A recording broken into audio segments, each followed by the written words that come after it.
and welcome to TV47 Weekend Edition. Glad that you could join us tonight.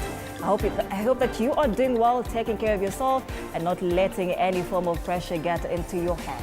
Now, today is World AIDS Day, and what are the strides that we have made as a country in combating the spread of this virus? That will be the conversation that we'll be having tonight. And to the point, we'll be having the NSDCC, the chairperson of the Disability Society of Kenya, and a HIV champion to help us with this conversation.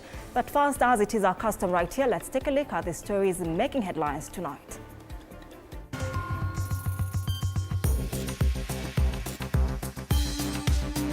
Tonight, Rigathi Gachagua set traps for me only for him to go home. Hii mtego iliwekwa kwa panya, lakini kwanza mwenye mtego aliwawa. ODM leader Raila Odinga says in Vihiga. Also tonight, just a small token to the church. Nimetumwa na Mheshimiwa Rais na shilingi milioni 5. Bungoma Anglican Bishop George Meshumo happily receives 5 million Kenyan shillings token from Governor Lusaka, as President says the church must work together with the state for the good of Kenya. So kwa hiyo mavuno yenu nitawatumia mifugo 1,000 ya mahindi. Plus, former Deputy President Rigathi Gachagua misses 2 events in Nakuru after the Limuru chaotic burial on Thursday. We tell you why. And Kenya joins the world in marking the World AIDS Day with commitments to reduce the numbers of infections in the country. All right, welcome to this live broadcast. 22047 is our SMS line. My name is Odida, and on the sign language interpretation desk is Calvin Makori. We are live on our social media platforms at TV47 Kenya on Facebook and YouTube, and TV47 News KE on Twitter, formerly X, formerly Twitter. Let's get started. Now, after chaos ensued at a burial ceremony attended by former Deputy President Rigathi Gachagua in Limuru on Thursday, Gachagua decided to skip 2 events. He was scheduled to attend in Nakuru on Saturday and Sunday following insecurity fears. This as Deputy President Kithure Kindiki warned politicians against resolving their differences through incitement to violence. Mike Kagwango reports. Gachagua, who was scheduled to attend a burial service in Bahati Nakuru County on Sunday, skipped the event, claiming there were people targeting him and his allies. Gachagua was also scheduled to attend a church service in Molo on Sunday, a service he also skipped. Molo constituency member of Parliament Kimani Kuria, however, said the government was keen to avoid what happened in Limuru, highlighting reasons why Gachagua's church service in Molo was called off. Reverend, I was a little worried coming here and I shared my fears with you nafikiri juzi, kwa sababu kulikuwa na njama ya kwamba vijana waletwe kutoka mahali pengine ili yale ambayo yalifanyika kule Limuru yafanyike wapi? But I say this will not happen in Moro. It will not happen. Sisi siasa ambayo inafanyika kule kwingine ifanywe wapi? But here we cannot do those politics, because we have seen what it has done. His spouse, Pastor Dorcas Rigathi, however, said the former DP was doing well and was to join her in a church service at House of Grace Church in Nairobi, but had to attend to something. He is alive and well, and he's growing stronger and stronger every day, and he's a truthful man. The one and only Rigji. He would have come today, but he had to do something this morning, and I told him it is okay, but today allow me to go to my home church. Sunday evening, Kiambu County Senator Karongo Wathangwa took to his social media accounts, highlighting how his vehicle was accosted and intercepted by 5 men driving a Subaru vehicle. Karongo alleges that the vehicle had trailed his car all the way from Biberion, Limuru, where he had gone to offer his condolences after the Thursday's skirmishes. Karongo, however, said he was not in the accosted vehicle. People live in a small area. These officers are known. And people saw them there. And when we were being attacked, they did nothing about it. And I can tell you, these criminals specifically targeted me. with crude weapons, machetes, pangas, axes, iron bars. If you look at my car, it's outside here, I'd like you to look at it, the damage. They were not sparing me. This as Deputy President Kithure Kindiki warned politicians against resolving their differences through incitement to violence. Speaking in Kieso Mwingi North in Kitui County Sunday, Kindiki said it was dangerous for Kenyans to raise against each other because of politicians' disagreements. Kindiki said politicians must rescue the country from sliding into lawlessness by agreeing to transact affairs peacefully and honorably. For those of us who are political leaders, we must protect this country from the emerging practice of political violence and intolerance. Hivi majuzi tumeona in the last few years, kama miaka 5, 6, 7, kuna shida nyingi viongozi kwa kisiasa ama wananchi wakiwa na tofauti za kisiasa wanasuluhisha tofauti hizo kupitia vita, uchochezi na kutumia nguvu. The battle takes place in the midst of Gachagwa's bitter rivalry with his former boss, President William Ruto. Mike Kagwango, TV47, Nairobi. Thank you, Mike, for that report. Now, the Catholic Church is yet to return a donation that was given by President William Ruto and other leaders. Majority Leader Kimani Ichung'wah has said, according to Nairobi's Bishop Philip Anyolo, the government is yet to share the modalities of the return of the donation. And as Quinto Wafula now reports, the Anglican Church in Bungoma was glad to receive a 5 million Kenyan shilling donation from the president today. Days after the Catholic Church bishops announced a decision to return a donation that was made by President William Ruto, the church is yet to return the money. Majority Leader Kimani Ichung'wah says the money is yet to be returned 2 weeks after the donation was made. Lakini nisisitize bado haijarudishwa. Unajua nilisikia juzi wengine wakisema imerudishwa mpaka yenye ilikuwa ni ahadi. Nairobi Archdiocese Archbishop Philip Anyolo, however, says that the 5.8 million Kenya shillings is ready for handover to the government.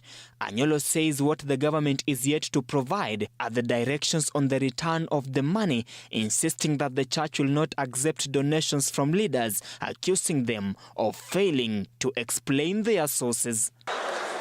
In Bungoma County, the Bishop of the Anglican Church was glad to receive a sum of 5 million Kenya shillings from President Ruto, delivered by Bungoma Governor Kenneth Lusaka. Niliambiwa tayari sikiingia nifundishe, lakini nikawaambia nitawaita mkutano ili tuone vile tutarudisha, lakini sisi tunarudisha tunachanga. In September this year, President Ruto, during a church service at St. Crispin ACK in Bungoma, promised the church a harvest donation once he reaped from his farm. So kwa ile mahindi nimepanda na Mungu amenibarikia. Niko na mahindi kiasi hapo nyumbani. So kwa hiyo mavuno yenu nitawatumia mifugo 1,000 ya mahindi. Nasikia. The stand by the Catholic bishop has received mixed reactions, with the president promising to continue helping the church. Mimi nimetumwa na Mheshimiwa Rais na shilingi milioni 5. 5 million. Iko wapi? Leta. I hope haitarudishwa. Leta rudone. Speaking elsewhere in Kajiado today, President William Ruto called upon national cohesion, at the same time urging the church to work together with the state in harmony and avoid the ongoing conflict between the two institutions. Watulize boli. There is no problem. Hakuna haja ya mashindano. There is no competition between the church and others, or between the state and the church. We are one partners, we are one country. Quinto Wafula, TV47. Now, the AUC chairmanship candidate Raila Odinga now says that the trap set by former Deputy President Rigathi Gachagua to block him from accessing State House only sent him home. Speaking while in Vihiga during the Thanksgiving ceremony following the elevation of Vihiga Senator Godfrey Osotsi to the position of ODM Deputy Party Leader, Odinga laughed off Gachagwa's alleged traps, which were allegedly meant to keep him off state affairs, stating that now the broad-based government is well placed to guide the affairs of the country. Odida with that report. Speaking at Shavakali Boys High School in Vihiga County during Senator Godfrey Osothi's Thanksgiving ceremony, Odinga slammed former DP Rigathi Gachagua, who had earlier vowed to ensure that the ODM chief does not participate in Kenya Kwanza's administration, Raila stating that Gachagua has fallen victim of his own traps. Hii mtego iliwekwa kwa panya, lakini kwanza mwenye mtego aliwawa. Kuku, mbuzi, ng'ombe, hiyo mtego ya Gachagua. Aliweka mtego kule kwa State House.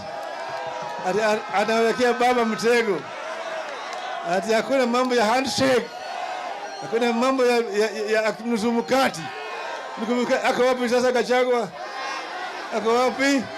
Raila claimed that the broad-based government is what Kenya needed to make steps. Under the broad-based government, ODM members were picked to the cabinet. Nimeweka mtego kila mahali. Hawezi kupenya. Hawezi kuingia mahali yote.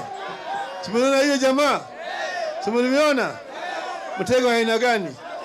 The ODM brigade led by Homa Bay Governor Gladys Wanga have further called on the ex-deputy president to brace up for tougher political seasons, adding that the Orange Party was determined to ensure the success of the broad-based government. Na ule mtu nimeona Gachagua analialia hapa town. Unajua upinzani si rahisi. Wakati wewe ulikuwa unafukuza baba, hata ulikuwa unapiga gari yake na risasi mingi sana. Wewe ulikuwa pale unajipiga kifua. Sasa wewe umeingia pale, ukifukuzwa kidogo na viti namna hii, unaanza kulia machozi. Members of parliament and senators present have defended the move to form an inclusive government. However, ODM leaders insist that the party is yet to enter any formal political marriage. Hata ingawa tuko broad-based government, sisi watu wa Senate tutasema ukweli. Kama serikali inalemewa, tutakosoa. Kama maneno ya CBC haifanyi, tutazungumuza. Kama maneno ya SHA haifanyi, tutazungumuza. Chama chetu haiwezi kumezwa, hata kama ni kwa njia gani. 2027 lazima tuwe tayari. Odinga also used the platform to call on the legislature to ensure that devolution thrives, adding that counties are struggling due to improper funding policies. Tunataka bunge ipitishe pesa ya kutosha. Mpango ambao inakuja hii ya 2025-2026 hii minimum 30% ya pesa itoke Nairobi ije hapa chini. Senator Godfrey Osotsi was elevated to the position of ODM Deputy Party Leader, a position also held by Kisii County Governor Simba Arati and his Mombasa counterpart Abdul Swamad Sharif Nasir. The leaders have vowed to ensure that the party stays firm. Mimi kama mmoja wa deputy party leaders wako, mimi I will not let you down. Odida, TV47. Now, President William Ruto or any other presidential candidate will be in dire need to bank on the votes of the Generation Z to clinch the country's top seat. Recent development indicates that the youth population, which is 75% of the country's population, and that is according to the 2009 census, is taking a keen interest in the governance of the country. Mwege William pokes holes into the new intrigues facing presidential hopefuls, who are already imploring various means to win over the youth.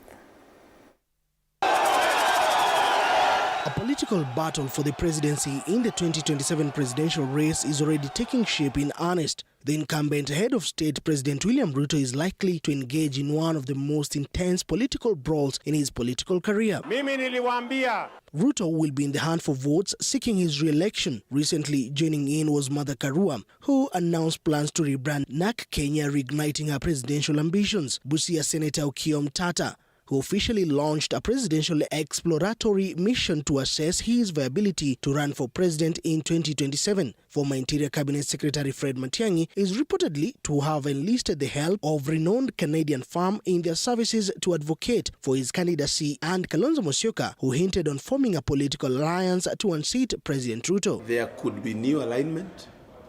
There could be new candidates. We might even have Gen Z coming in to ask for these positions.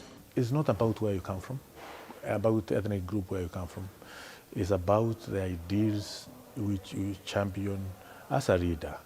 Are they welcome to the rest of the people of the Republic of Kenya? Yes, Gen Z. Political pundits opine the 2027 general election, every candidate will be eyeing to get a good chunk of votes from these youthful Kenyans. But what will be very important is, where are the Gen Zs? Was it a one-off thing?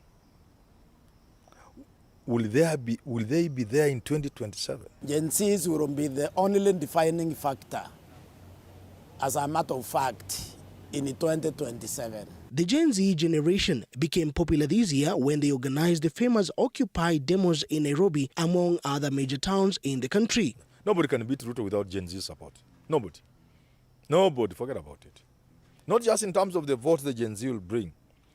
The energy, the vigor, the work, and the way they will not just mobilize for people to vote, but the way they will guard the vote. These fellows will be looking at character. Money will be relevant in the next election. What is going to be relevant is character, your persona. We have a very woke population that is now, which was not political before, but now is very political.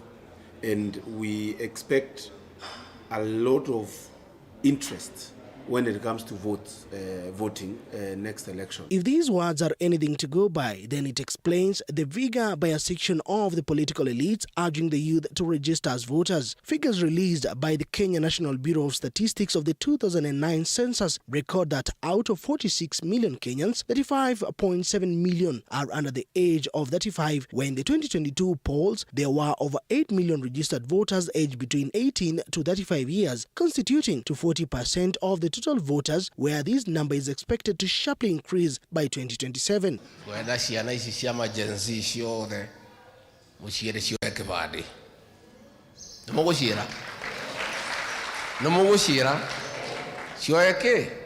Nataka vijana washike hatamu ya utawala katika chama chetu, ili uchaguzi kija ili ya 2027 ODM nukake Mungu na kuwa ndio chama ambayo inaunda serikali. A section of those who led the demos are already eyeing for political seats. Mwige William, TV47.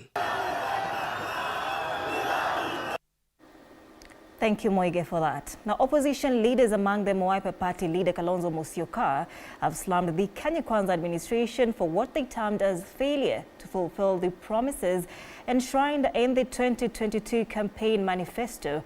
While speaking in Nakuru during a church service at St. Joseph, the Waka Parish, Wiper leader urged the government to deliver on its promises to Kenyans. They have insisted that they are still on with the plans to take legal action regarding Adani deals.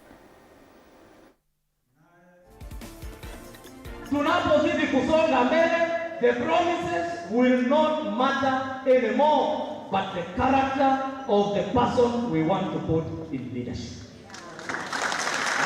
Hawa wanaoteka nyara, we know by the way, ni state organized.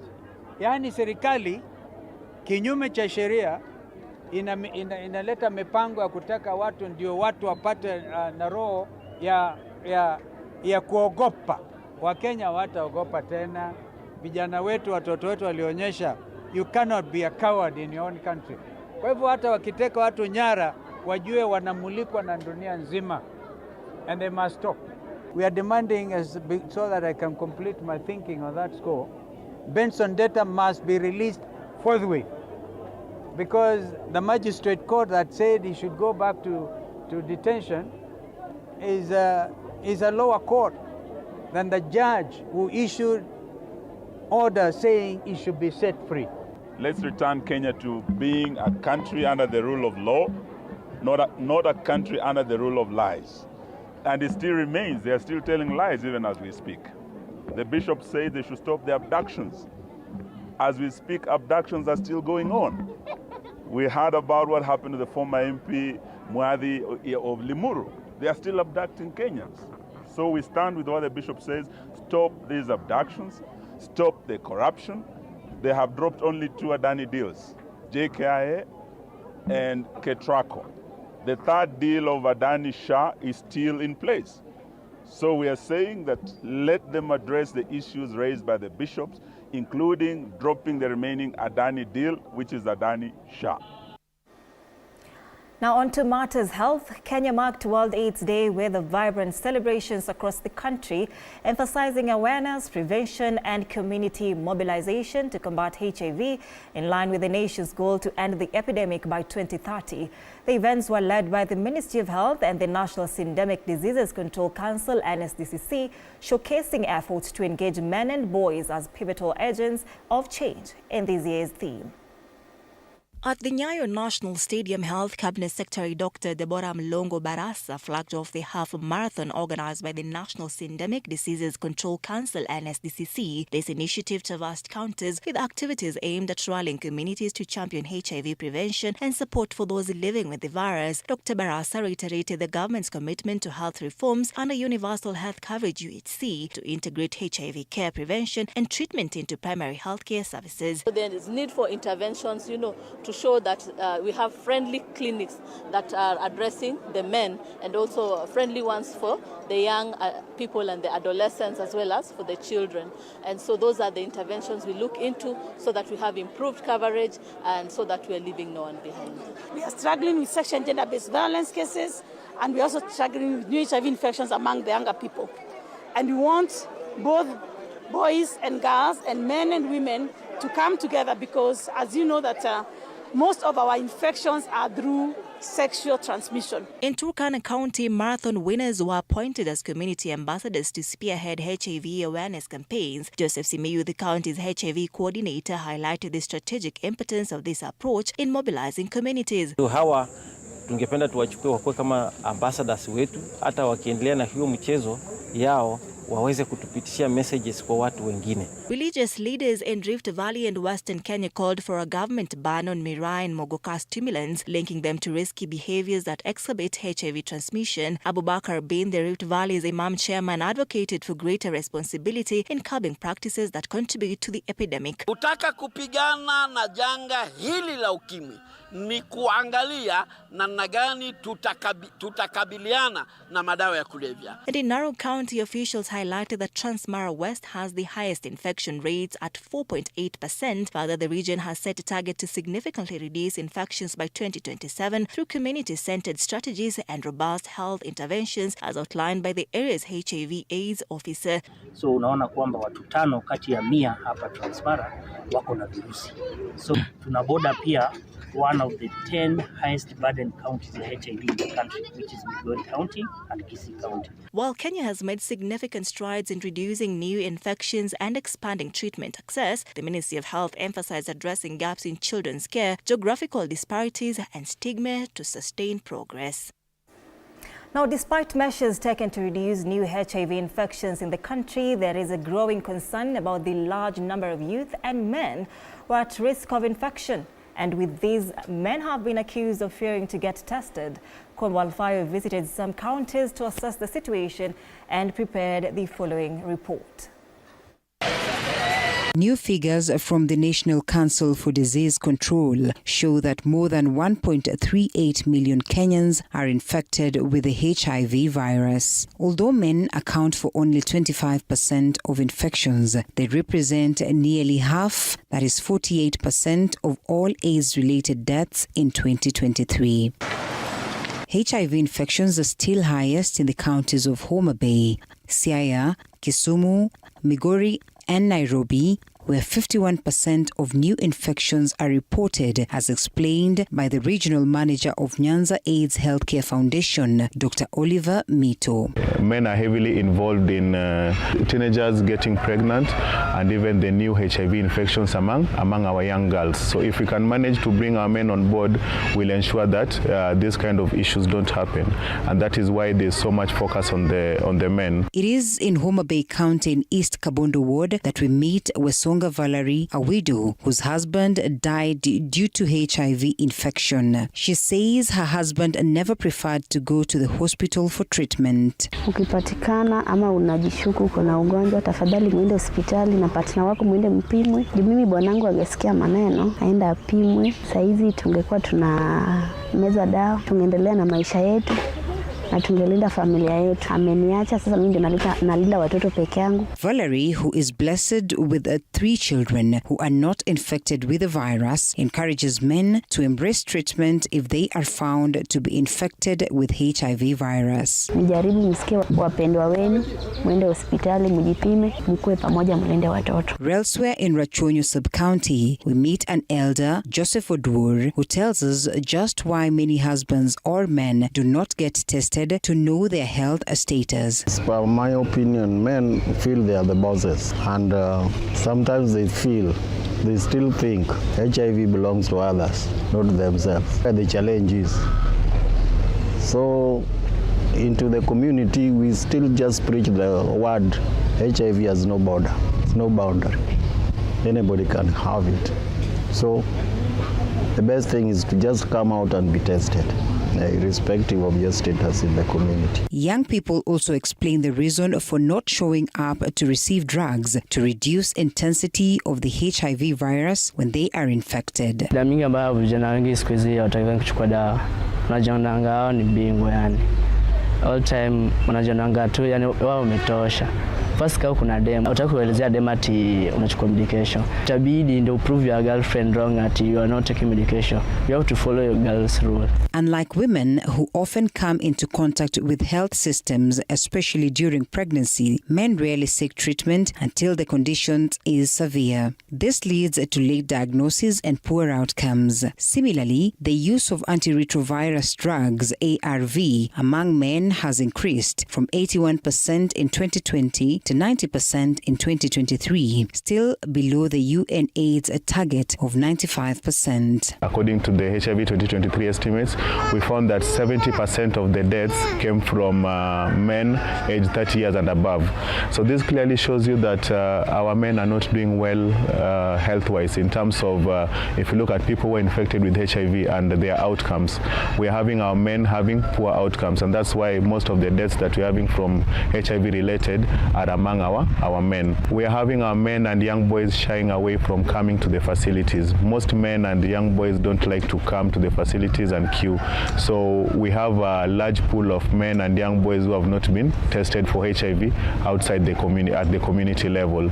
So these are the ones who are spreading unknowingly. Challenges such as drug use, stigma, and non-participation in preventive health programs contributes to these problems. The data also shows that adolescents and adults aged 15 to 34 years accounted for 73% of new adult infections in 2023. They involve themselves in issues that actually detrimental to their health. We have issues to do with dangerous sexual behaviors, and these actually have overall effect on increasing their risk of getting HIV and AIDS. So if we manage to talk to our men and boys well, if we manage to control our men and boys well, at the end of the day we'll be able to arrest the HIV spread and even eliminate AIDS by 2030. Experts say there is need for special measures to deal with these challenges. The clarion call to Kenyans continues to be responsibility in putting their efforts to contribute greatly in reducing the spread of the HIV virus. And because of poverty scale, you offer a woman big amount of money, she will give in.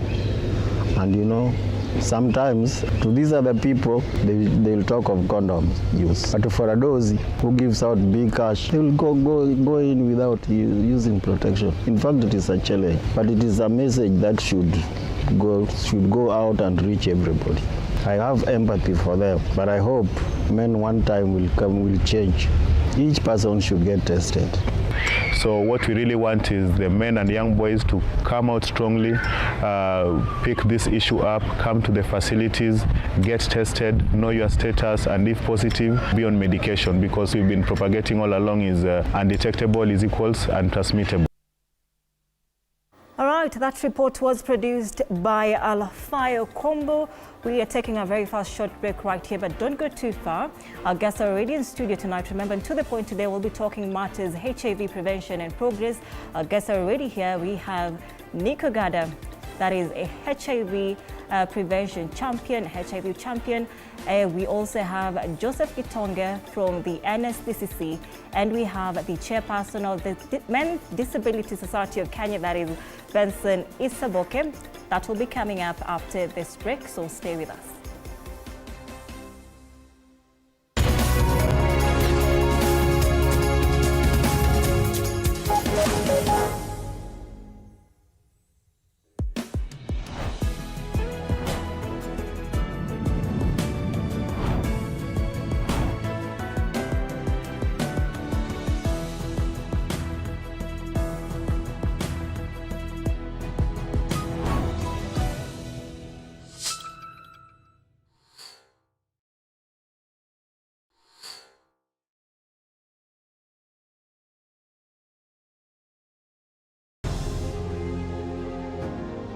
Vile unavyojua watoto wengi sana hawana namna.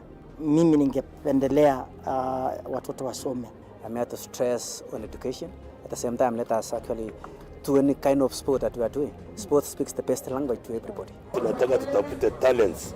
Zile raw talents kutoka kule nyumbani mashinani mahali tuko leo. Hizi mbio za Chepsaita, like all other sports, zinaleta watu pamoja.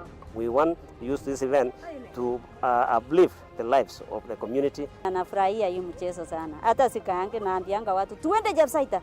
Wanafunzi wakimbie ili wakuze talanta ya mbio ama kuhimiza tena elimu. This is the place to be. Hapa ndipo mahali wanastahili kuwa tarehe 7. Wale watoto walikimbia last year, wamekimbia mpaka wamefuka mipaka zetu za Kenya.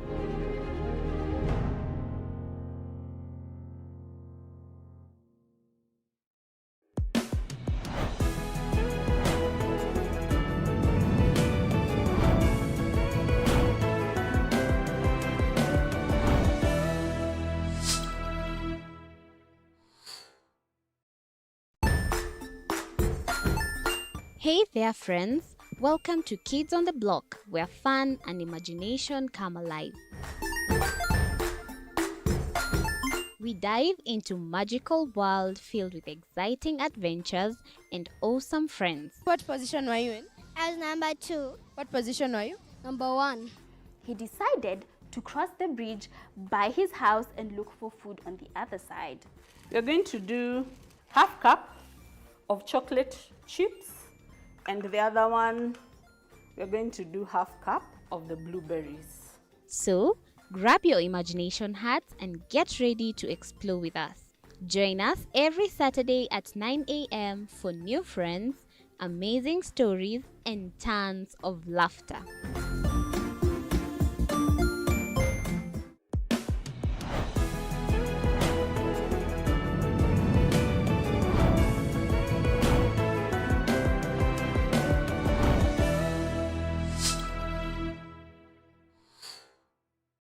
Join us as we explore the journeys of those who defy the odds and break barriers. We dive deep into the stories of triumph. Sometimes when parenting a child with a special need or whatever disability, family life becomes a bit complicated and you may end up raising the child on your own. Here, we inspire. I have a farm which one we showcase with other dyslexic youths and autism, how to farm. Motivate. It's never easy, but what we do, the best thing is to work with another parent who has an elder child than yours. And break through the barriers one story at a time. Push your boundaries. Beyond the Limit, Saturdays at 8 p.m.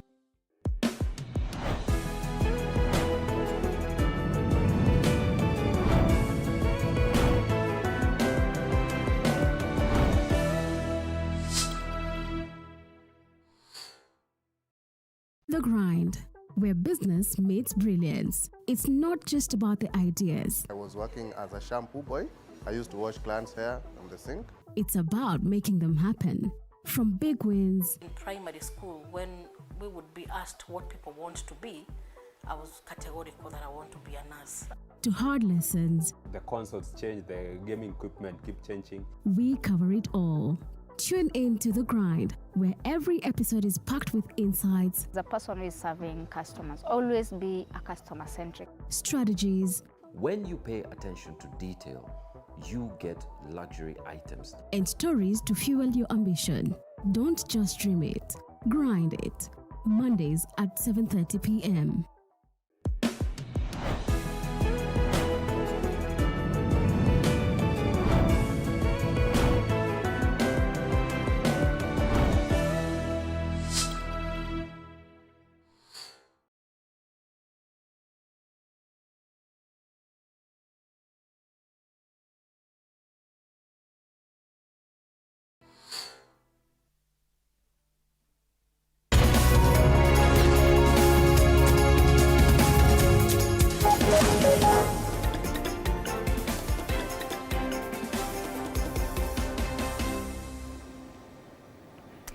All right, welcome back. Thank you so much for staying with us. You're watching TV47 Weekend Edition. Let's continue with our coverage. Now, as the gender-based violence campaign intensifies countrywide, the National Council of Church in Kenya NSCCK leaders have opened the door to the government and non-governmental organizations in the church to preach against the violence, to curb violence at a family level. Anastasia Mukabi reports.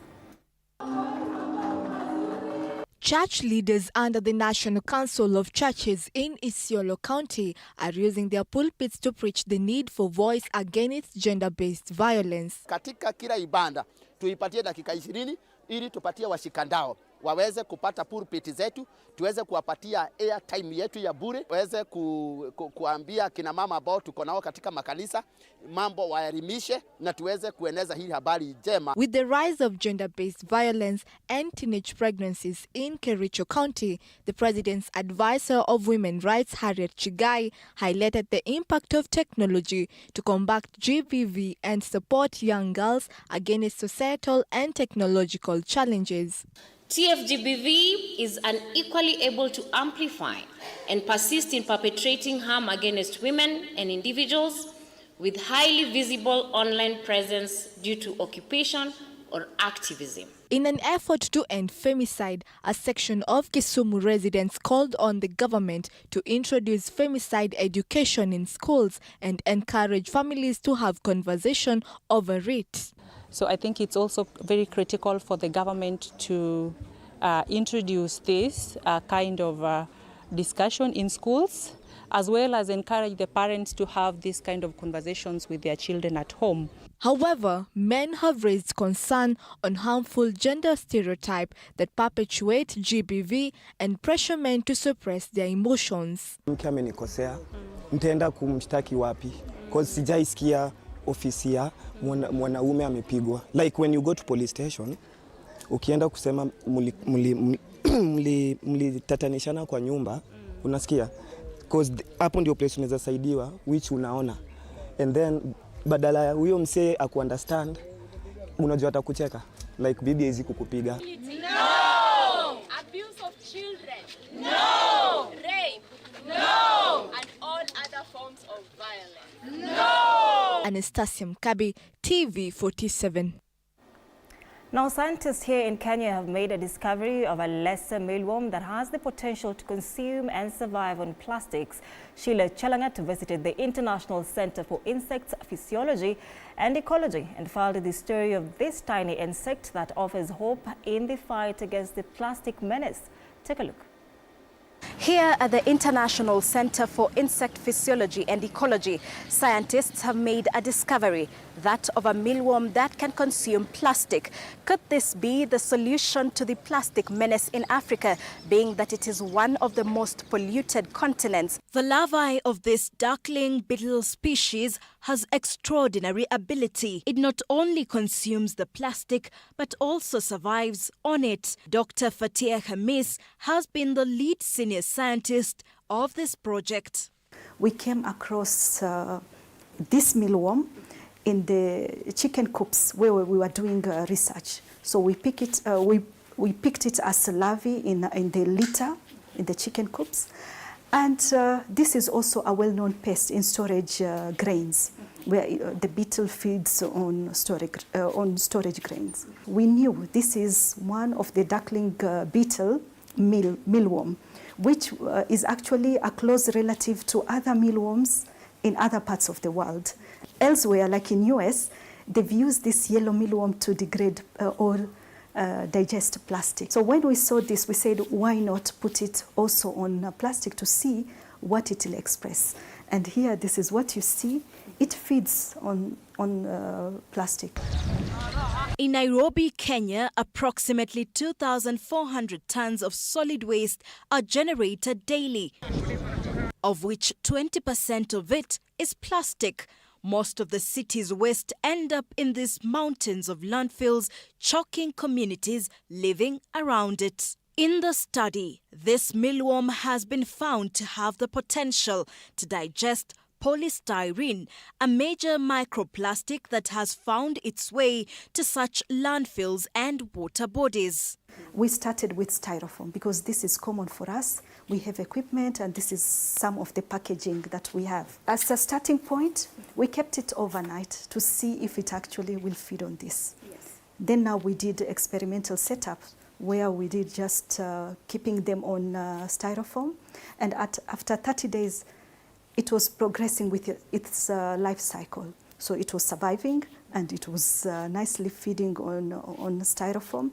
Of course, we also had other setup to see the longevity of this insect. When you mix the styrofoam and other maybe the normal diet that we give them in the lab. So does this non-poultry pest gain any nutritional value from the plastic? When on plastic, it was also feeding and surviving. And when we mixed it, maybe the plastic with the normal wheat bran, it was also surviving. And of course, we were putting a source of liquid, which is the fruits. So the survival on the normal diet, it was slightly higher, but not significantly different from the styrofoam. It means they're getting or they're exploiting something in the styrofoam that is making them survive. Because they were surviving, probably it's the carbon and hydrogen in this, which is a source of energy for them. But what we know is it's feeding on it. So it is digesting in its system. What we say, why we say that it is digesting it, because when you keep it all alone on just on the styrofoam, it was feeding, surviving, and even going toward to another life stage. So actually, we know that it's getting some energy or from the styrofoam. The quest of understanding the potential of the larvae did not end here, as the researchers sought to understand the process with which the larvae digests plastic. As they are feeding on the styrofoam, there's elevated levels of bacteria, which are well known to degrade plastic. And when now we did extraction or the dissection of the insect to get the gut content, actually we got higher level of bacteria that are well known to be degrading plastic. Now these are the bacteria that we want to go a step further to isolate them and see in isolation or in a consortia, can they do this work? Can they degrade the plastic? Or maybe we go even a step further to see if we can express these enzymes and we use them as scalable products for plastic degradation. Also under research is whether these bacteria are part of the worm's natural gut or whether they are acquired by feeding on plastics. And the mealworm, after feeding on plastic, it was not retaining, there's no bioaccumulation of the plastic in their body. But in the frass, which is the excrete from the larvae, they found out that it has some toxins in the frass. So all this we have to do, especially for our insect in the African setup and in our environment, to see if it will have bioaccumulation or is it resistance to this, and what is the effect. You tried the experiment with the styrofoam, but have you tried other forms of plastic? Yeah, we are now trying to put cellophane, and it's actually feeding on it. Yeah. So yes, but this has to be set up as an experiment for us to know the different kind of plastic that it can degrade or digest. And according to Fatia, more research is needed to harness its potential of tackling plastic waste. As you've seen in our labs, it's not easy and it's very cumbersome to pick a lot of mealworms for the degradation. In our experimental setup, we were putting around 100 to 150 for just a small piece of 3.6 grams of styrofoam. So will this be conducive to pick millions of mealworms for this work, to do the plastic degradation? But for us, the way forward is to produce the bacteria or the enzymes. Our research is heading towards production of these bacteria in isolation or in a consortia that can do the degradation of the plastic. We can harness these benefits of the mealworm, use it as a source of food, source of feed, source of organic waste degradation, and also source of organic fertilizer. But now, with this discovery, we can go further and have also maybe entrepreneurship where we can also harness the mealworm for the bacteria or for the enzymes to now reduce the menace of plastics in the environment. And as scientists continue their research of this tiny insect, for sure it offers a glimmer of hope in our fight against environmental degradation. Sheila Chelangat for TV47 in Nairobi.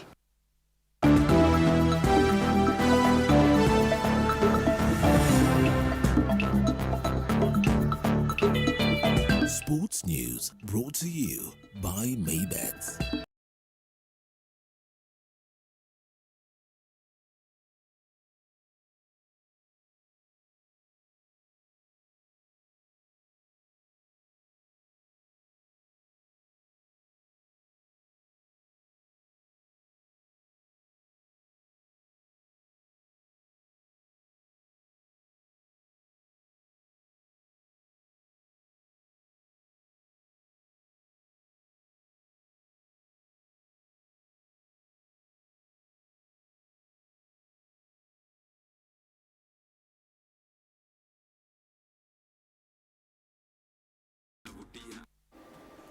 All right, let's now take a look at what's happening in the world of sports. Jonathan Korir was crowned the men's champion of the World 8-Day Half Marathon after he crossed the line ahead of Wesley Kipkemoi and Eric Kiplegat, who finished second and third positions respectively.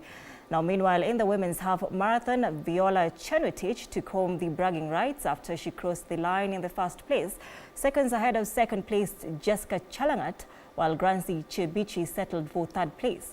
The winners were awarded 250,000 Kenyan shillings, while the second and third place received 200,000 Kenyan shillings and 100,000 Kenyan shillings respectively.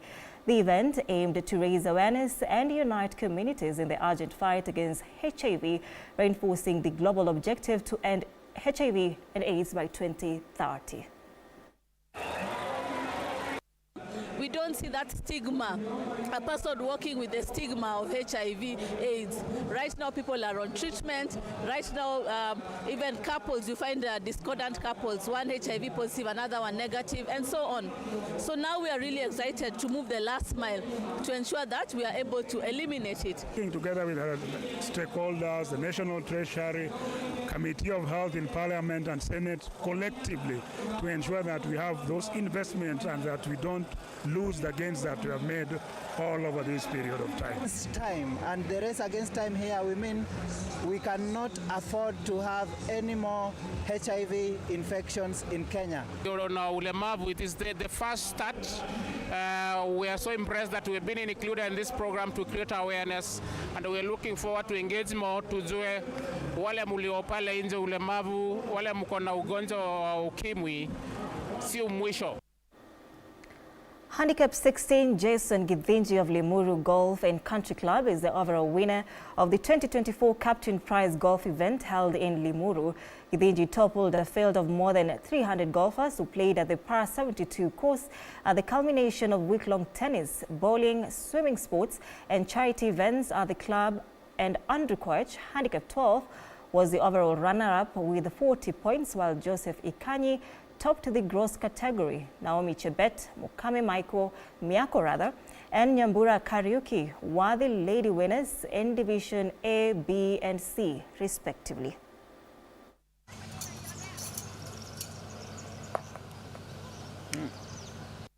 I think this is an experience that many of our members here in the community around that will be remembered for a long time.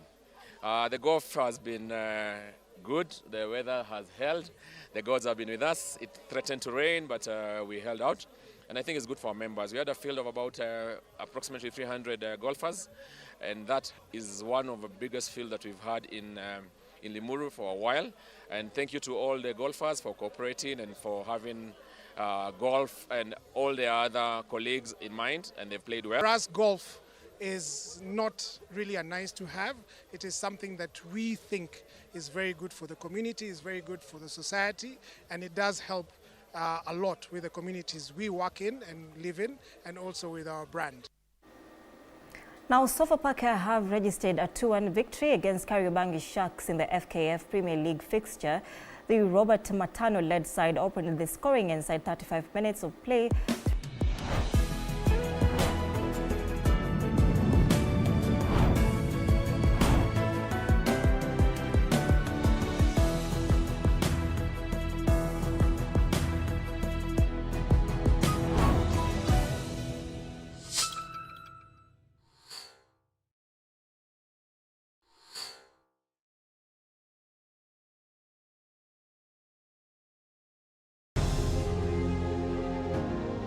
Vile unavyojua watoto wengi sana hawana namna. Mimi ningependelea watoto wasome. I'm here to stress on education. At the same time, let us actually do any kind of sport that we are doing. Sport speaks the best language to everybody. Tunataka tutafute talents. Zile raw talents kutoka kule nyumbani mashinani mahali tuko leo. Hizi mbio za Chepsaita, like all other sports, zinaleta watu pamoja. We want to use this event to uplift the lives of the community. Anafurahia hii mchezo sana. Hata sikaange naambianga watu tuende Chepsaita. Wanafunzi wakimbie ili wakuze talanta ya mbio ama kuhimiza tena elimu. This is the place to be. Hapa ndipo mahali wanastahili kuwa tarehe 7. Wale watoto walikimbia last year, wamekimbia mpaka wamefuka mipaka zetu za Kenya.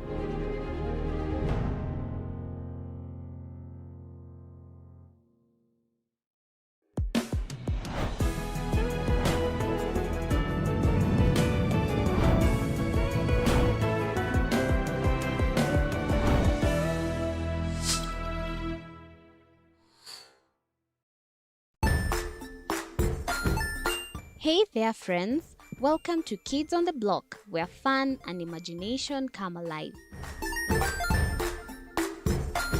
We dive into magical world filled with exciting adventures and awesome friends. What position were you in? I was number 2. What position were you? Number 1.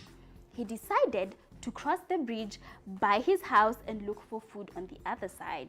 We're going to do half cup of chocolate chips, and the other one, we're going to do half cup of the blueberries. So, grab your imagination hats and get ready to explore with us. Join us every Saturday at 9 a.m. for new friends, amazing stories, and tons of laughter.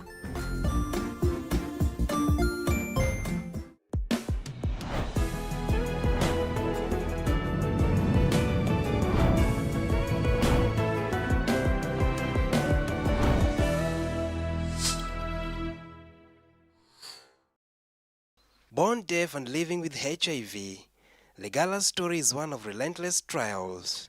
His journey into darkness began when his second wife allegedly infected him with the virus. A betrayal, he says, nearly shattered his hope. When the truth surfaced, she abandoned him, leaving him to grapple with both the disease and its stigma. I got married to my first wife, and she was just okay.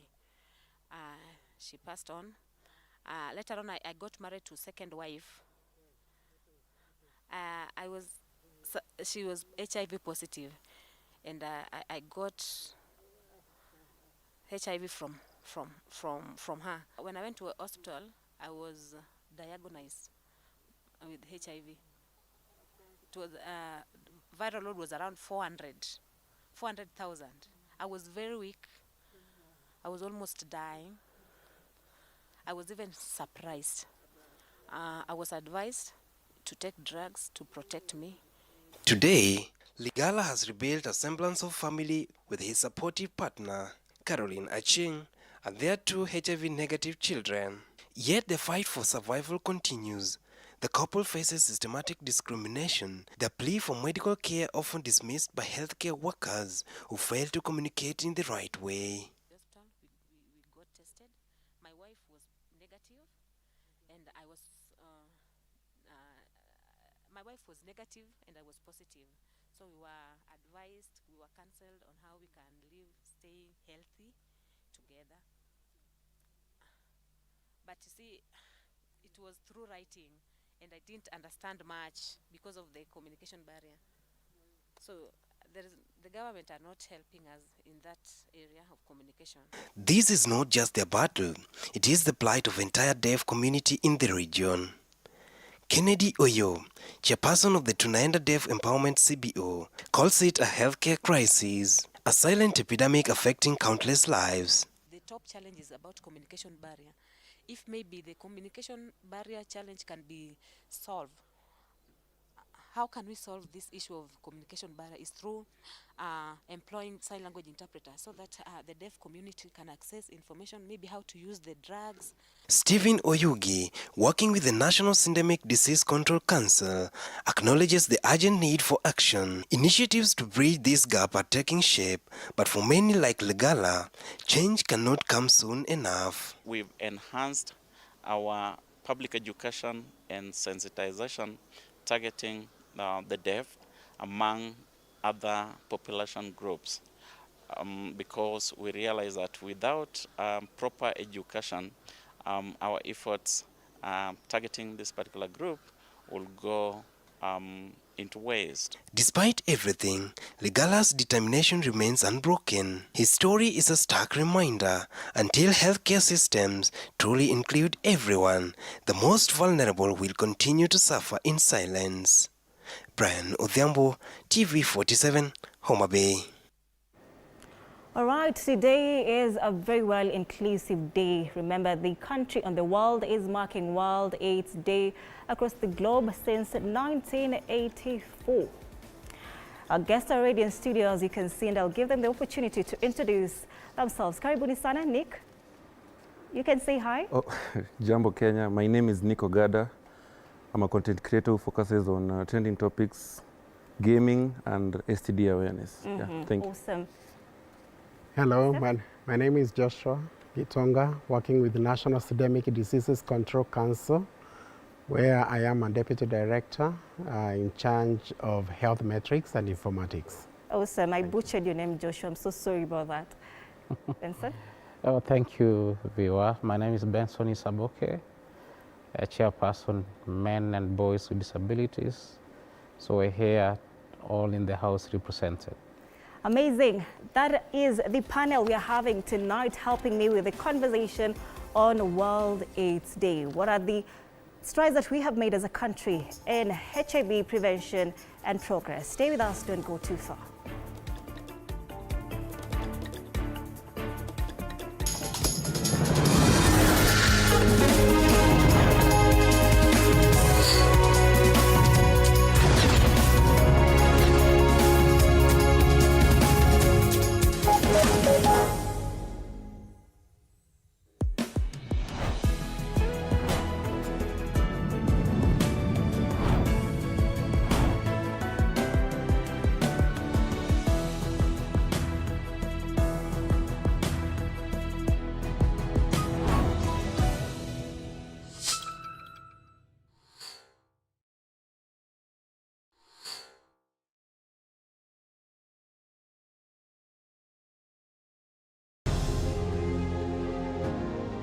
Vile unavyojua watoto wengi sana hawana namna. Mimi ningependelea watoto wasome. I'm here to stress on education. At the same time, let us actually do any kind of sport that we are doing. Sport speaks the best language to everybody. Tunataka tutafute talents, zile raw talents kutoka kule nyumbani mashinani mahali tuko leo. Hizi mbio za Chepsaita, like all other sports, zinaleta watu pamoja. We want to use this event to uplift the lives of the community. Anafurahia hii mchezo sana. Hata sikaange naambianga watu tuende Chepsaita. Wanafunzi wakimbie ili wakuze talanta ya mbio ama kuhimiza tena elimu. This is the place to be. Hapa ndipo mahali wanastahili kuwa tarehe 7. Wale watoto walikimbia last year wamekimbia mpaka wamefuka mipaka zetu za Kenya.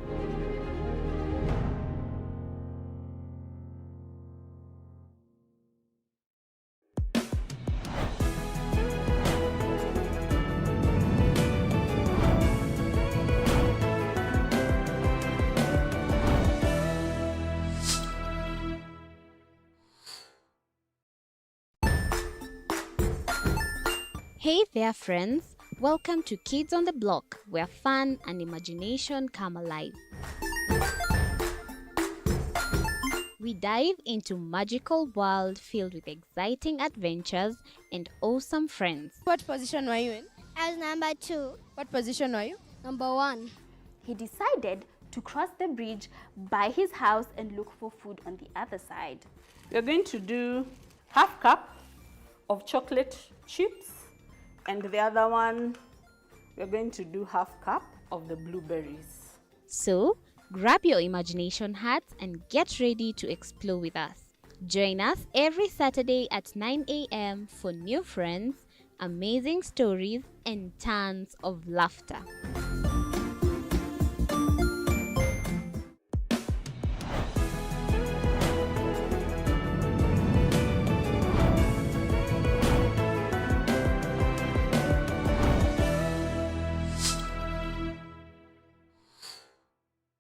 Join us as we explore the journeys of those who defy the odds and break barriers. We dive deep into the stories of triumph. Sometimes when parenting a child with a special need or whatever disability, family life becomes a bit complicated and you may end up raising the child on your own. Here, we inspire. I have a farm which one we showcase with other dyslexic youths and autism, how to farm. Motivate. It's never easy, but what we do, the best thing is to work with another parent who has an elder child than yours. And break through the barriers one story at a time. Push your boundaries beyond the limit. Saturdays at 8 p.m.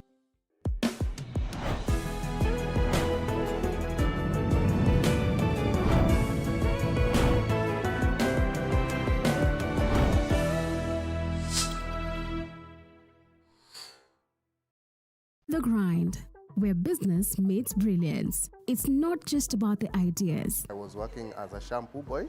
I used to wash clients' hair on the sink. It's about making them happen. From big wins. In primary school, when we would be asked what people want to be, I was categorical that I want to be a nurse. To hard lessons. The consoles change, the gaming equipment keep changing. We cover it all. Tune in to The Grind, where every episode is packed with insights. The person who is serving customers, always be a customer-centric. Strategies. When you pay attention to detail, you get luxury items. And stories to fuel your ambition. Don't just dream it, grind it. Mondays at 7:30 p.m.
welcome back. You're watching TV47 Weekend Edition. It's time for To The Point, and our conversation today is on HIV prevention and progress. Remember, this is in line with World AIDS Day, which is today. We've had this conversation about HIV and AIDS before, but right now, remember, the country is working towards eradicating the spread of HIV by the year 2030. And the question was, what strides have we taken as a country, or are we taking as a country, in regards to this target, or to meeting this target rather? And our guests are already in studio. They've already mentioned themselves. Right next to me is Benson Isaboke, the chairperson of the Men Disability Society of Kenya, right? Yeah. We have Joshua Gitonge from the NSDCC, and we have Nick Ogada, a champion, HIV champion, a content creator. I see you love so much being called a content creator, right? I will respect that one, Nick Ogada. So, Benson, let me just start with you now that you are here, right next to me. The focus is on men. Why men this year? When we look at the statistics, men are the drivers always. When it comes, when you talk about infections, be it new infections, you get men actually use that what we call masculinity. They want to measure or to show like they are men enough. They can be able to handle more than one man or one woman in the aspect of without knowing their status. In any case, without knowing their status, they can be able to infect more than one person at a time. And that's why men are very critical in actually reducing the infection as we look forward, actually reducing the triple threat virus within the year 2030 as it's been envisioned. Yes. Joshua, we've had an 83% reduction in the last decade. Is that correct? Yes, the reduction in new HIV infections. Yes. So what sides are we really taking in terms of getting towards this target of 2030 eradication of HIV prevention? Okay, thank you, Anne. Just allow me possibly to revisit the statistics. I know we saw them. Yes, please. And what we know is that in Kenya, we have approximately 1.4 million people that are living with HIV. When we look at the HIV program, and possibly look at it into three aspects. Number one is that we want to ensure that anybody who is not living with HIV doesn't get infected, and that is the new infections that we are talking about. And then those who are living with HIV, we are able to ensure that they start treatment, and that treatment is effective, and that they are able to lead a healthy life like any other person. So life expectancy becomes the same. And also we reduce on death. Now let me look at issues of new HIV infections. The progress report that we gave today shows us that we've made some good progress. Because within a period of 10 years, we've been able to reduce the number of new HIV infections from over 101,000 to 16,000. I think that is great progress. But we're also saying that 16,000 is also quite a lot. Our target by 2030 is that we go to zero. So 16,000 in last year is quite a lot. And basically, we look at two aspects. Number one, stopping the transmission of HIV from mother to child. And the second one is then those who get HIV from the sexual contacts. So those are the two that we are trying to address, and determining where these new infections are coming from. Like we hear now, it has moved to the young people. Young people, around 39% of those aged 15 plus and above, they're the ones who are having 39% of that. First one question would be, why? Right. Why? Why such a huge number?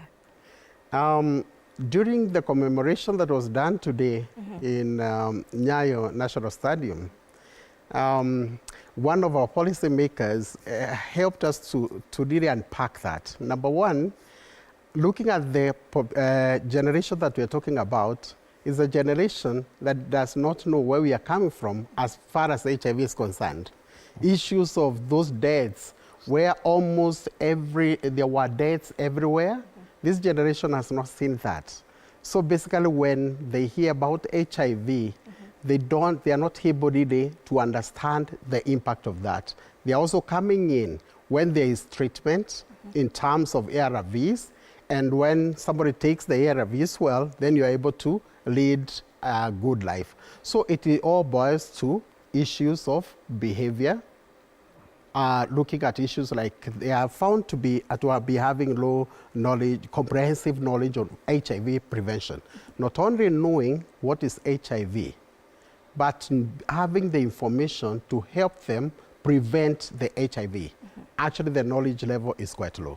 All right. Now, just stick to that as we get this video from the people so that we can back up your statistics or your information. Simon? It's great that our people note that on a daily basis we have new HIV infections, and particularly we ought to focus on the adolescents and young persons. In as much as we are saying we have a problem among the men, it's good we don't forget, because an equal proportion of the young men are within the adolescents and young persons aged 15 to 24. So for this great county, on an annual basis, our adolescents aged 15 to 24 contribute to around 38% of the new HIV infections. Kuhusu stigmatization, naona imeenda chini.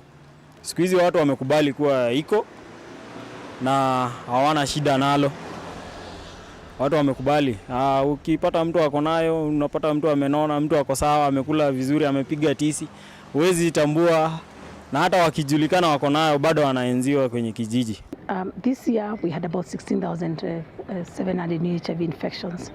We haven't moved from children, and children getting HIV from their mothers. And we want to say from father to mother to child. And then you're moving to another cohort of adolescent and the younger people. And when we speak about younger people, I want to say that we are also seeing a concentration of HIV for the ages of 25 to about 29, and especially women. And that's in addition to the 15 to 24, we traditionally knew 24 to 29 again, until you get about ages of 35. You can almost see that about 75% of our infections are there. But we're also concerned about the older population, and this one is about from 45 and above. Again, we are beginning to see two different cropping elements. New infection among that cohort. That could probably be a proxy indicator that sex is not happening between young people alone and young people. It's also happening between older people and younger people. And that's why you can see that age cohort again coming back. And although the numbers are not so high, but you can also begin to see they are coming back to become a challenge. Hakuna awareness kubwa ambaye shirika la hospitali la ama ya afya imepeana kwa wananchi zaidi. Hata kuhusu Kericho County, naomba governor atume watu wa health afunze watu kuhusu maneno ya AIDS. Watoto wase aokopi. Ama kitu ya kwanza mnaweza amua kwenda hospitali kupimwa kwanza ili uzuie. Ujue kwanza huyu mwenzako mwenye unataka kuenda na yeye ako hali gani. Jamii yangu ni jamii ambaye ni watu ya reserve. Mimi wakati waliposikia ambaye niko na hali hii, mimi jamii yangu walilenga, walinitenga kabisa. Jina langu ni Ruth Nekesa. Kulingana na mimi, maambukizi haya ya virusi vya ukimwi sana sana imechangiwa na, kama vile mwenzangu amesema, ignorance na pia uoga. Kuna mtu labda unaweza kuwa na virusi alafu ule wakati wa kupima unaogopa. All right, that is word on ground. Joshua, and I'm coming back to you. It's true in some areas the stigma has reduced, but not everywhere, right? Sure. But there's a guy who say there that they need you guys to send the Ministry of Health to really sensitize these communities on matters HIV. So do you agree, and let me just come to you, Nick, first, that right now the education on HIV has reduced as compared to how it used to be done kitambo, you know, how they used to come to schools, teach these young boys and girls on if you have sexual contact, if you do 1, 2, 3, you're going to get infected. Has that reduced since in this day and age? I believe education has reduced because I used to also see it on TV. Nowadays, I don't see it on TV. So that meant that I had to step up and start sensitizing people on this issue. Yeah, so when I began, normally I write down what I'm to record, but those days I used to set up my tripod, camera, and my lights to wheelie, then start scrolling on social media. So ilipata kama like 2 weeks prior to that, there was also a report, then the next week a report. So I was like, I'm tired of this. Now I have to step up and do a video and do some videos right after that. So I did HIV awareness and STD awareness like 22 weeks straight to try and bring the education up. So how was the receiving from these guys receiving this information? Was there stigma? Were they receiving it well? Did you get feedback from people coming back to you and saying, thank you so much, man, you really helped me in accepting my situation? Yeah, I got a lot of messages. The comments were flooding, and the people were like, we needed someone like you to come and remind the young people and also the old people that there are STDs in society. They're still there, and just because we're not talking about them doesn't mean that they don't exist. Yeah. All right, Joshua, it's a race against time. Why was this the chosen one to help in the sensitization of, in creating awareness rather, of HIV prevention in the year 2024? It's a first of its kind. So why a race this year? A number of reasons. Number one, we have 2030 that are set global targets and also targets within the country. Now, remember, we said 2030, globally, the global community has been moving towards zero new HIV infections. And therefore, the risk that we are talking about here is then determining how are we moving towards that end, which is now ensuring that we don't have new HIV infections. So those people who are not living with HIV, then they don't get infected. And also those who are living with HIV, they don't die because of HIV. So this is the race that we are talking about, moving towards the target that are set for 2030. Now, one of the critical things also about the race is like, remember today, and you can see also I'm done in issues of marathon. Right. Kenya is a marathon country, and therefore we picked on that also theme of running, because also Kenya is known for that. Just saying that all of us need to come together so that we are able to move towards that goal. But mostly, when it comes to the things that we need to look into, like we said again, number one, we have 16,000 new infections, like which we estimate to have happened last year. Now, moving from that 16,000, so I said we have made some progress, up to zero, needed to take everybody. I want to appreciate my colleague here, when he's out, needed to use the social media to be able to reach to the young people. I think the question that you asked was, why don't we see the billboards that we've always seen, which says, yes, in skills. Yes. That you drive everywhere, that is what you see. Condom adverts? Condom adverts. I think we always like being sensitive to the targets. The first question that we ask ourselves is, which is the best method or channel of reaching to the population that you want? Young people, possibly if you put the billboard, can we be able to reach out to them? Possibly realize that now there is need to change from the billboard now to like social media and other medias which the young people are used to and they can be able to access. So yes, education, health education is taking place, but possibly there is a shift because also the new infections are shifting from the people that we knew to possibly like the young people that we've talked about. My CEO has, I think among what was shown here, was saying that also there is another aspect that is coming in. So we have the young people, we say 39%, but also we are realizing now that the elderly, 50 years and above, we are starting getting new infections from there. So we need really to start addressing HIV, new HIV infection or prevention of new HIV infections across these cohorts. Whether it is the young people, we deal them, because there is some interaction. Because old people starting to get infections, they are getting it from somewhere. So this is what we are unpacking. Then we ask ourselves, where is this population or subpopulation? Then we use the media that can be able to reach to them. Awesome. Benson, just before I come to you, there was this conference I was in one time, and they say there is a correlation between wababas and these young girls in the spread of HIV. Yeah. Do you agree? Let's start with you, Nick. Yeah, I agree, most definitely.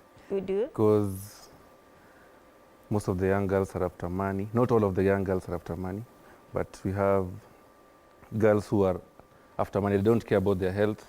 They're just like, I need this money right now. So even if this person says something or doesn't, they just don't care. Sort of intergenerational sex, right? So Joshua, you do agree? You're nodding. You do agree? Yes, I agree that we've seen intergeneration relations, relationships, let me call them relationships. And one of the outcome of that is we are seeing now, then also the infections are moving from one generation to another generation, either from young to the old or from the old to the young. Yes. Awesome. Benson, I saw you today at the race, and this is a form of inclusion, if I do say so myself. As the people with disabilities and as you are their voices, what does this mean to you, a race against time? Actually, it's a good beginning for, let me once appreciate the NSDCC for bringing us on board, because all along, persons with disability, people have not been thinking like they can be infected or affected in one way or the other. But there is sense, persons with disability are also people. They have feelings. They do have sex. They may mingle. So in this aspect, we want to, it was intentional, like when we're running a race, there's a theme or a motto that is said, like, we're not leaving anyone behind. So running against the time is not leaving anyone behind, more so marginalized communities. That has been not considered like they exist. So this was a huge milestone for persons with disability, because we had all diverse of persons with disability who participated. It was a strong message that is going outside there that also persons with disability are not inevitable to be infected. And as you were talking about the intergenerational infections. Actually, this is a discussion we had when we were coming with an elderly man on the way. We're seeing the killing of young girls. There is babas around here, and there is a young girl here, there's a young boy within. And then when the babas get that there is a boy coming within the relation and is invested with that girl, then this is why we're seeing a lot of homicides that is happening through the country. So it's true, the new infection is intergenerational, and people are doing it without caution, which is very, very, very dangerous, the situation that we are. And this race was very important, that bring every person, every kind of the communities, from the communities, those who have been neglected for a while, be brought on board that this information, we are running against time, everybody must be included towards this, to take out the message that no one is inevitable, HIV is real. And also we want to see those messages. There's a message that I used to see, I don't know if it was a cigarette, that was so scary. If such a messages or such images come on board, they can be able to show some realities. I remember when the case of HIV came first, we had one in our community, we changed the route to going to school. So our young generation have not had what the real impact of that HIV was. So we need to put more information that is educative or that is history reminding each and every one of us. Right. So Benson, there was a time your members say that they wanted condoms with brailles. How is the progress? There was that conversation. Actually, the PES, actually by then when he had a conference, he confirmed it's something that they need to take up, because when you talk about inclusion, it must be real inclusion. Because we have diverse disability, for example, the one who talked about braille is a person with visual disability, where when you talk about inclusion, everyone must have their privacy, so that they can be able to conduct themselves whichever way that is possible and comfortable. So we hope we are following up on their commitment, and soon we'll be able to get the response. So Joshua, what's next after the race? Will this be an annual thing or it ends in 2024? It is a continuous thing. Today we were able to launch also a document that we are calling the operation plan. And the operational plan is to help us then, how do we move from where we are right now to the targets that we have for 2030. And therefore, there will we continue intensifying issues of health education, issues of awareness creation, ensuring that we are able to identify or to make, to ensure that those people who are living with HIV and they don't know their status, then they're able to test and know their status. Second thing is to ensure that we are able to bring everybody who is living with HIV to be able to be on treatment. Because as it was said, when we ensure everybody is on treatment and the treatment is effective, then the transmission also is reduced. And that is what we call the U is equal to U. So that is where we are targeting, but also really defining the steps that we need to take towards that. And one of it is what my colleague here, Benson, has mentioned. I remember in the race we are saying, leave no one behind. And actually that is what where we are intensifying our interventions to identify who is this that's remaining behind. For example, people living with disability, are they on board? We've seen now they are the aged, whom we thought that there are no new infections there, but now there is every indication that new infections are coming in. So are we leaving them behind? And the issue of the marathon again, why marathon this year is because our attention was towards men. We've realized that, and it was said by Benson here, that men are also being left behind in terms of knowing their HIV status and also ensuring that they are able to be retained within treatment. So that's actually why we had also to bring the marathon, just to ensure that also we engage men. All right, I'm being told time is not on our side, but I want to give Nick a chance to, this is going to also act as your parting shot. If you have the chance to change how, one aspect of how Kenyans approach this HIV in 2024, what will it be? Well, we need consistent education, first of all, because there are some people, I'm sure, out there, they didn't even know that today was World AIDS Day. So it needs to be weekly. I used to do it weekly. So if I do it today, someone else has to do it tomorrow, another person on Sunday. You used to, did you stop? Did it stop? No, it didn't stop. Okay. I took a short break, then came back again. I featured it on 3 things that broke my heart, like last week but one, where the report came out that 75% of infections come from people between the age of 15 and 24. Yeah, so it needs to be weekly. If I do it today, another person needs to do it tomorrow, and like that and like that. And also the message I used to push was, I used to do it in Swahili, bro vaa CD, sis make sure bro amevaa CD before alale na wewe, kwa sababu there are also people who are out here who are on a revenge mission as well, and they are not going to tell you that by they was infected. They're just going to give it to you, and whatever follows, follows. Yeah, so we need consistent education, comprehensive education. Yeah. Amazing, amazing. Thank you so much, gentlemen, for making time for this conversation. I know time was short, but we'll find time to make a comprehensive discussion on this. As you've had, diversity, that is from Nick Ogade, and inclusion is already there from Joshua and Benson. They're saying that even those people with disabilities are now being included in decision-making processes, right? All right, thank you so much. That's it.